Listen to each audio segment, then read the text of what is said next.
ரூபாய் முதலீட்டில் ஆரம்பித்து வளர்ந்த ஒரு வியாபாரம். லட்சுமி ஒரு வீட்டு தாயார். அவருக்கு தனியாக எந்த வருமானமும் இல்லை. குடும்பத்துக்கு உதவ வேண்டும் என்ற ஆசை இருந்தாலும் சேமிப்பு இல்லை. வியாபார அனுபவமும் இல்லை. வீட்டை விட்டு வெளியே போகவும் முடியாது. ஆனால் அவருக்கு ஒரு பெரிய திறமை இருந்தது: சமையல். ஒவ்வொரு நாளும் அவர் சுவையான வீட்டுச் சாப்பாடு சமைப்பார். ஒரு நாள் மதியம் அண்டை வீட்டுக்காரர் ஒருவர் சொன்னார்: உங்க சாப்பாடு ஹோட்டல் சாப்பாட்டை விட ரொம்ப சுவையாக இருக்கு. அந்த ஒரு வார்த்தை லட்சுமியின் மனதில் பதிந்தது. அவர் யோசிக்கத் தொடங்கினார்: இதை வருமானமாக மாற்ற முடியுமா? ஆனால் வியாபாரம் தொடங்க பணம் இல்லை. அதனால் அவர் ரூபாய் முதலீட்டு முறையை தேர்ந்தெடுத்தார். கடை திறக்காமல் முதலில் ஆர்டர்கள் எடுக்க ஆரம்பித்தார். அண்டை வீட்டார் மற்றும் தெரிந்தவர்களிடம் வீட்டுச் சாப்பாடு ஆர்டர் எடுத்துக்கொள்கிறேன் என்று சொல்லினார். முதல் நாளில் அவருக்கு 2 ஆர்டர்கள் மட்டுமே வந்தது.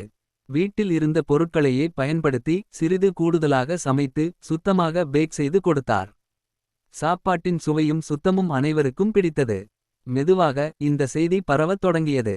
சில வாரங்களில் தினமும் 10 முதல் 15 வரை ஆர்டர்கள் வர ஆரம்பித்தது. அதற்கு பிறகுதான் அவர் சம்பாதித்த பணத்தில் இருந்து கூடுதல் பொருட்கள் மற்றும் பேக்கிங் பொருட்களை வாங்கினார். அவர் எப்போதும் தரம், சுத்தம், நேரம் ஆகியவற்றில் சமரசம் செய்யவில்லை. ஒரு வருடத்தில் லட்சுமி ரூபாய் கூட்டல் மாத வருமானம் தரும் வெற்றிகரமான வீட்டிலிருந்து நடத்தும் கேட்டரிங் சேவையை உருவாக்கினார். பின்னர் அவர் காலை உணவு மற்றும் ஸ்நாக்ஸ்களையும் சேர்த்தார்.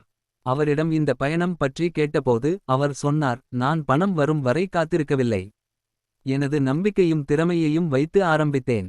இந்த கதையிலிருந்து கற்றுக்கொள்ள வேண்டியவை: முதலீடு இல்லாமலேயே தொடங்கலாம். முதலில் ஆர்டர்கள் எடுத்து பின்னர் தயாரிக்கவும். உங்களிடம் இருக்கும் திறமையை பயன்படுத்துங்கள்.